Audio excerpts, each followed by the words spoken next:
Good. How are you doing? Stress. It's You f been you do feel stress. You do I'm getting stress vibes from You're you. getting stress vibes. Yeah. It's been a week. It's definitely been like one of the more challenging, taxing weeks I've had in a while, which is fine. They remind you you're alive. Um, Do you feel is it work stressing you? yeah, it's definitely work driven, Mm. which in the grand scheme of things is probably the best problems to have because I think when it impacts more like life and family and friends and health, like those are the kinds of stresses you really don't want. So Yeah. all things considered, I'm very much relativizing that this is the best kind of stress Yeah. to have and probably the most fixable ones. Mm. So I just have to work through them.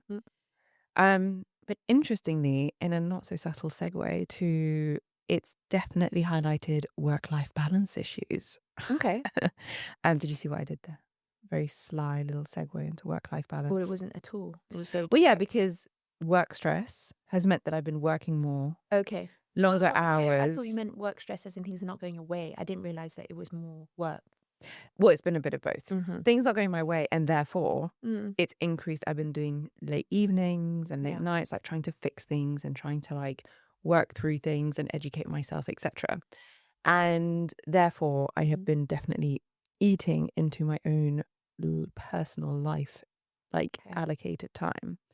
Um, and interestingly, I think it's an, I thought it was a very clever segue into what we're going to talk today, Work-life balance. which is a work-life balance, Mm. which is come into the spotlight by Emma Grede, Mm. who is a serial entrepreneur. I think Mm. she describes herself as Or um, successful. very successful and has written and released a book Mhm. a lot around. I mean, it seems to be mostly autobiographical about her path, her sort of rise to No, I don't, success. it's like a guide, I think, a guide of how to be a kind of successful entrepreneur and ambitious Yeah, and, you know, but it's based on her I own suppose so, path, yeah. right? She's not really basing it on I anybody haven't actually else's. read the book, but Ditto. I think Yep. that the important thing, or the point you're coming to, is what's hit Instagram and social media Mm, is all of this stuff about how she's kind of like a part-time mom and she's yeah. prioritized herself. It is called prioritize you or yourself or Yeah, something in the yeah. book. And how obviously in order to be such a successful female entrepreneur, there are lots of sacrifices you have to make. Yeah, And also redefining ambition and your power, empowerment, yeah, etc. And I think she's come under quite a lot of scrutiny over some of the things because she calls herself a 3-hour weekend mum, yeah, and also has very openly spoken about how work from home is like a complete career killer, yeah. which obviously work from home does enable work-life balance to certain for some people. Yes. So that does lead to, like, kind of lead to question, like, if you don't have work from home, can you have work-life balance? Yeah. And as it's funny because she keeps like Irritating? Re re reiterating. reiterating that she has She like is kind of hundreds. irritating She though. is a bit irritating, but she keeps going on about how many hundreds and hundreds and hundreds and hundreds of women work for her. And it's like, okay, we get it. Like, female dominated Yeah. workforce, but then why are you not serving them better? Because surely, like, the work from home, I get her point that it's not good for your career, Yeah. but some people that might not be what they're looking for, they're actually looking for the work life Well, this is balance. it. And I think she's very much tapped into such a narrow niche of like women who very much absolutely just want to dedicate their lives to Mhm. their careers. And I think it comes up with a lot. There's so many like side conversations you could have about this. I Mm. think one is definitely around all of these women that she's employing, and she's kind of feeding into that system. Mm. She's not really helping Be them. interesting to speak to them and what they think about it. Mm, and yeah, and about her as a boss. I'm sure Mm. she must be pretty tough. But I think it also leans into that whole thing where women have to put on so many hats. Yeah. And I think women entering the workforce as we are now hasn't none of like the previous responsibilities that women traditionally had around the house have been kind of taken away from them. Mm. So working has just been something that you're just going to have to add on to Mm. that. And I think not giving women that work-life balance opportunity Mm, and that work from home opportunity, that just makes it really hard then mm, because, okay, so now I'm having to do all my household chores, which I still have for the majority of women. And if mm, you look at research, it still is the case. mm, Like I know men are getting better and they're learning how to clean and cook mm. and Yeah, good women for do them. hold that responsibility. But women And mostly also hold the that responsibility. parenting responsibility. A lot of it Yeah. does go to the mum, especially in the earlier years, maybe not as the child gets older. Yeah. I think obviously from the pregnancy to the birth But even to in the, yeah. divorce cases, Mm, majority of the time, children go to the mum. yeah. So single parenting tends to fall on the mum in divorce cases or separated couples. So again, women taking on much more of that household. But so, okay, to kind of, I actually do agree that the work from home, sorry, is not a particularly good thing for your career. Yeah. Having been through the years of completely working five Yeah. days a week in the office to that being put a stop in a corporate environment whereby that was not an option to work from Mm. home. It wasn't like a flexi Yeah. week possibility. And then obviously COVID happened and COVID removed all of those barriers. So now everyone was able to have work from home. Yeah. And then the subsequent years, it was like 3 or 4 days, mandatory, not mandatory kind of. But I do think if you are entering the workforce already at like say 20 or 21 after your university years, and you're already working from home, I do think it is not helpful for your Yeah. career growth. And I think you miss out on you miss out so on so much. much of working And in an even just, office. without sounding patronizing, like it's also about learning, showing up, being there, seeing what other people are up to, connecting, pushing yourself out of your comfort zone, Okay. being behind a desk, being accountable, etc. We all know that when you're working from home, you're going to be distracted by other things. Mm. By default, people do it because then they can put the wash on, they can receive Yeah. parcels, they can go down to the post office, they can go, walk the dog, etc. And whilst that does I provide some remember you on your work flexibility, from home yeah, days. It was like admin day it was, with a mouse moving. yeah. And it's just like, and I do think that, you become proactive when you work in the office and Yeah. reactive when you work from home.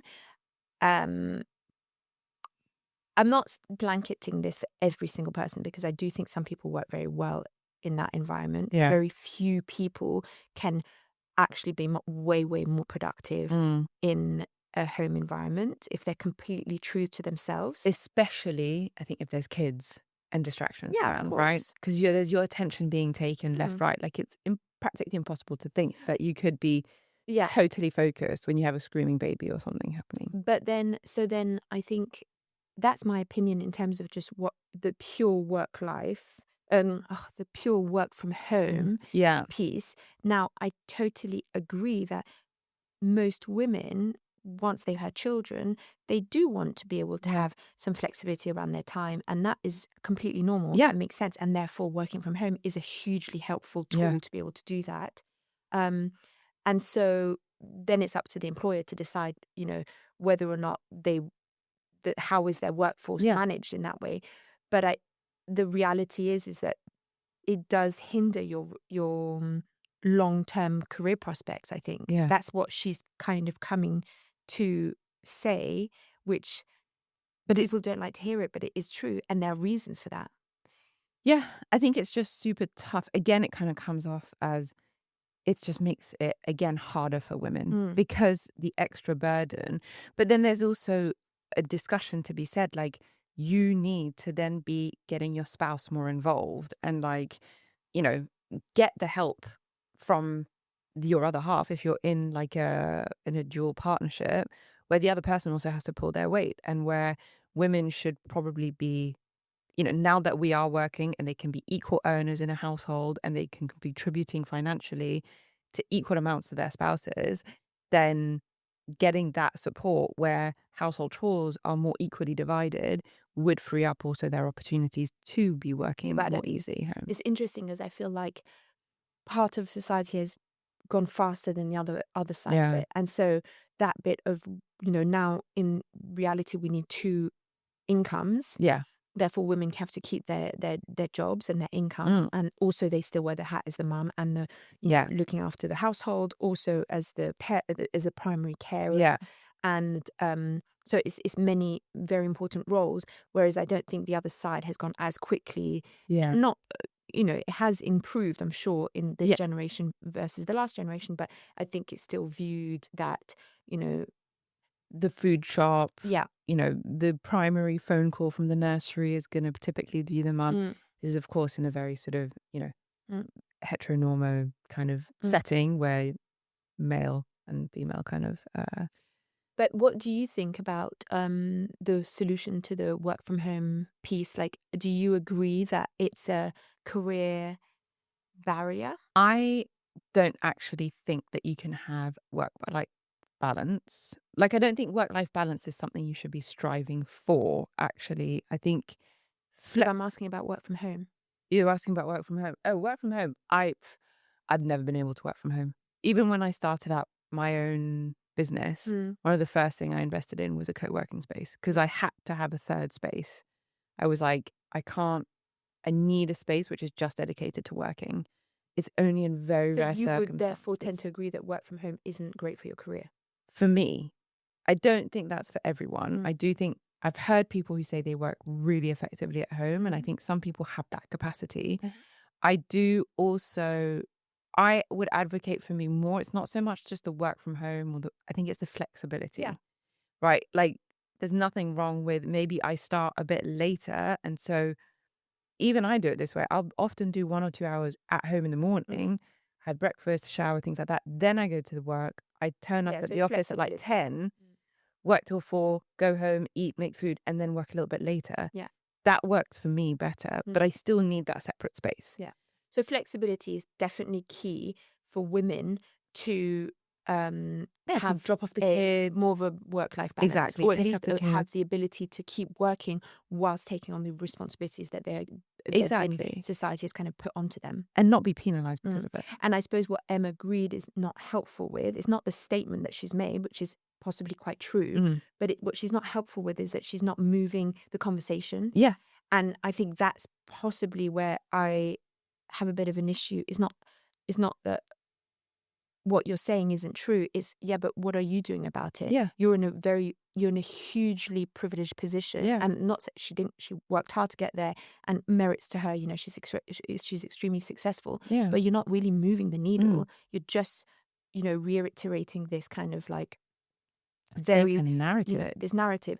And also completely off, she doesn't talk about is the resources it takes to be able to work that type of life, Yeah.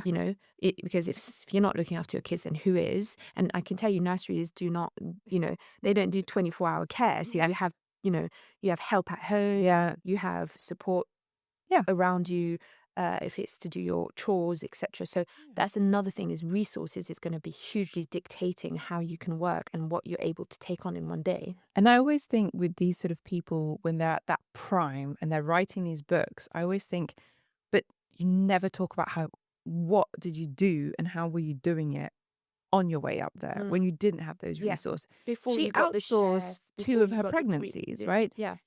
She didn't even have to go through that Mm, element. And I think that's exactly before you had the shares and before you had the extra pay and you were still taking the bus and the tube and commuting an hour and a mm, half every day each way.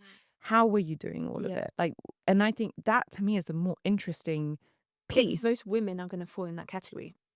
90% are Mm, between that 0 and 10, but she's talking between like the 80 to 100. And I think yeah.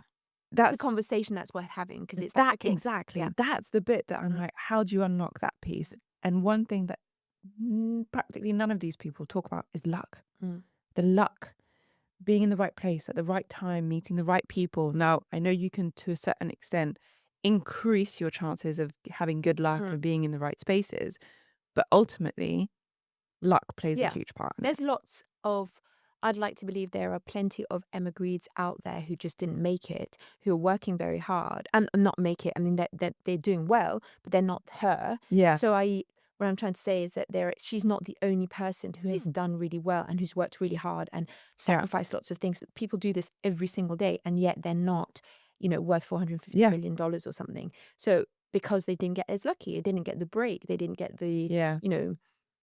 so, yeah, like you say, I do think luck, but that's really not the topic. I suppose what we're trying to talk about today is work-life balance, Yes. whether So someone like her, I would say, is definitely not promoting it. Clearly. Clearly not promoting it, which is fine. She is like, if you want to succeed in your career, Yeah. you have to dedicate your life to your Yeah. career, and everything else kind of comes And second. which is fine, because that is for her what it means to have her work life. Maybe the balance Yeah. isn't the right word, but that's her work life. So what do you define as work life Oh, balance? Or is there a definition to work life? Is it individual to each? yeah. I mean, I guess s- success and happiness is defined differently to different Mm. people, right? I think different people find happiness in different places. Um, I would say that compared to Emma Grede, if she's at one extreme, like I probably need a whole lot more the balance bit with Mhm. like family time, friends, loved ones. Mhm. Like I need Yeah. to have more of that time. I think for me to have happiness, Okay.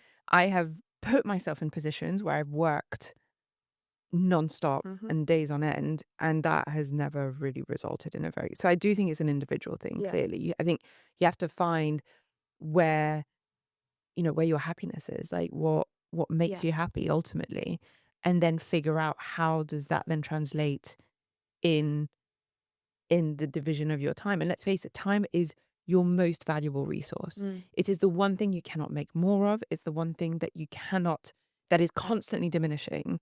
So, what are you going to do with that time is probably the most important decision that you'll ever make. Mm. Yeah. So I think like work-life balance, first point is it's individual and it's essentially a bespoke product. Yeah. Everyone has their own version of it Yeah. and they'll define it for themselves, however it Yeah. works for them and suits them. And whether whether it's 40, 60 or 30, Whatever it is. 70 or Yeah. etc. Because based on the time that you have in your day and that you want to dedicate. Yeah. Second point, I think actually really important is also the resources that you Yeah. have to support a work-life Yeah. balance. Because someone might say, well, my perfect work balance is X, Y, Z, but it's impossible for me to do that Yeah. because I do not have the The resources. resources, either whether it's money, help, family, Yeah. support, community, whatever that is that makes them Yeah. able to have a work-life balance that they would like to Yeah. have. And I'd say maybe even more kind of important at the moment is that life is really tough for people. I was about to say, Work at is the hard, moment, the economy is not, and I know we're not like talking about that in a lot of depth here, but it's like we have to take the reality yeah. of, I would say there's probably a lot of people who are just not living their work-life balance as they wish because it's just not achievable yeah. because of the resources piece. And because actually the economy is in a position that they can't just get a job easily. Yeah. And they're like, oh, yeah, I'd love to be able to do that. But actually, I can't find a job that Yeah. enables me to have that freedom, that salary, that Or life flexibility. circumstances happened. You lose a loved one and suddenly you're having to look Yeah. after a baby or Whereas whatever. I would say what I'm trying to say is that it's not super prosperous times. No. And that makes And it really hard. uncertainty means also that people, they kind of go into freeze mode and they're Yeah. like, okay, well, this is the best I can get right now, even though it's not really work life Yeah. balance. And yeah, and we kind of go back to what is your time? How much do you have to allocate Mm. to these different things? And then what do you do with that Mm-hmm. spare or that time where you're Mm-hmm. not working? And that's individual to different people. Some people might want to do it a high side hustle to take them into better places. Yeah. Some people might want to dedicate it to loved ones. Some people might dedicate it to community Which leads me on to the third piece, which I think is priorities. priorities. Yeah. Where are your priorities? And like you've kind of pointed at, is what do you want to spend your time Yeah. towards? And having very clear priorities on whether work, security, income, that's the way you Mm. go to, that's where you want to dedicate most of your time is, or family, connection, community, etc. That's Yeah. your direction, or, whatever that might be for that is ultimately comes down to priorities and Yeah. values, right? I agree. I always remember you talking about this book about dying people and Yeah. So I read what was that it? randomly in the summer. I loved it. It was called The Five Regrets of the Dying. Yeah. And it's essentially this Palliative. palliative carer who had spent like 10 years in um, palliative, And palliative. palliative and she obviously having looked after many people at the end of their life, she wrote a book afterwards or during her time there about what she's kept hearing over and over and over again, because people who are, especially when they're dying from like a disease and it's Yeah. taking time, they have many hours to talk about and reflect. It's actually really, really like emotional book. But she then puts together what she believes are the kind of the themes that keep coming up, and it was really interesting because one of them out of the five was, I wish I hadn't worked so hard, Yeah. and none of them are, I wish I had more money, Yeah. or I wish I I'd had work worked more. harder Yeah. more, or more dedicated Yeah. hours to my work. So it's really interesting that, you know at the end, and it's true, and I say this quite frequently to people when you're trying to get a perspective shift from them, Yeah. is at 80 or 85, what will be important to you then? Yeah. Because it gets you to realize, like, we'll excuse my French, but we're all effing dying. Like, Yeah. that is the reality. We're all going in that Time is direction. only going in Yeah. one place. So you have to, like, yes, things might feel really, really like sticky right now or really important right now, but Mm. are they going to be Yeah. by the time you're 80? And it's not to say throw things away and like don't care about things because we're going, it's more to say, like, actually, what do you care about Yeah. and what is important to you? Because the chances are, you know, and I think it helps you really get that perspective. Yeah. I know, I think it gives you that perspective, but and it doesn't want it's not about diminishing The the importance. the importance, and yes, you do need to work now Mm. to earn money to be able to do these incredible things like Yeah. go on a holiday or see family Yeah. or Or even feed look after your family kids. or, Yeah. have a party or Mm. whatever it might be. But I think it's where Emma Grede, I think, has probably gone that extreme Mm. of where clearly her work is her life. Mm. And maybe that's what brings her a great amount of It must joy. be. Yeah. Clearly, I don't think she would do it otherwise. And I think it kind of goes back to what brings you your Mm. joy, and what maybe brings her that much joy might not be the same to you. Mm. And if you can, and if you are in a position where you can balance these things Yeah. out, then that's probably a good starting Yeah, place. and I have to say, like, I haven't read her book, and I don't particularly intend to. But what I don't think the content is. First of all, I don't think it's groundbreaking because it's probably the woman she's speaking to who is in that position Yeah. or aspires to be in that position knows Yes. what she's saying. Like, absolutely knows that there's truth there. I'm not even in that position. I can say, yeah, it Yeah. makes sense, and I can see why Yeah. you're saying it. But what I feel is a bit, not to say useless, but it's, what are you bringing to the table Yeah. then? You are employing hundreds and hundreds and hundreds and hundreds of women, but you're not changing this narrative or trying to change the Yeah. narrative or trying to insert a different perspective and say, yeah, guys, let's do things differently. Yeah. I have to do Because, it this way, but yeah, maybe you don't have to do it that yeah. way. Or if you don't want to be the me's, Yeah. i.e., the CEOs of multi-billion-dollar Mm. companies, which many people aren't, there is maybe a different option, Yeah. because most people in the workforce will fall under a different category Yeah. and then be like, okay, well, let's make it work for the many, not the Yeah. few. And, well, I don't think it works for the few either, but Yeah. like, as in, it's, and I that's my point is that, okay, you're saying all this stuff, but what is it that you're trying to get out of Yeah. that? It's very, It's not very helpful. no, it's not very And I actually helpful. think the people who are going to be reading this is probably not going to be very, it won't relate to them in many ways anyway. Well, they just work harder and then they, Yeah. they But then decide, if you're okay. not reflecting back on, is that how I want to live Mm, my life? Then the problem is you could be working harder and making yourself more miserable for mm, it. Um, Interestingly, it's definitely nothing new that she's been like, I've heard other, I would say, more prominent female CEOs who have talked about this in the past. mm. And so I Yeah, just find it's I don't think. interesting that she's coining it, but you're like, it's been talked about Yeah. a lot No, no, before. I don't think she's, that's what I'm saying. I don't think people necessarily disagree with what she's saying. Yeah. They're just, she keeps, yeah, and she's saying it maybe more bluntly or more openly, because nowadays people are, maybe corporations are not allowed to speak out in the same way, Yeah. etc. But, and that's fine that she's, calling it for what it is. But it's like, okay, what are you then gonna do about it? Mm. Or is there a way we could work around that? Because let's face it, the reality is most people, most people, I'm going to Yeah. say women, because is we're talking together here, but they want to have a work from home um, possibility because they want flexibility. So is there Yeah. another way, if work from home doesn't work, is there another way to bring in Yeah. flexibility? Is there another way to let Yeah. working parents um, Yeah. have this ability to, deal with their responsibilities whilst also providing an income? Yeah. And actually, it just made me think, saying that now, the conversation always talks to parents Yeah. who are working, but it's like, actually, what if you don't want to be a parent or you can't be a parent?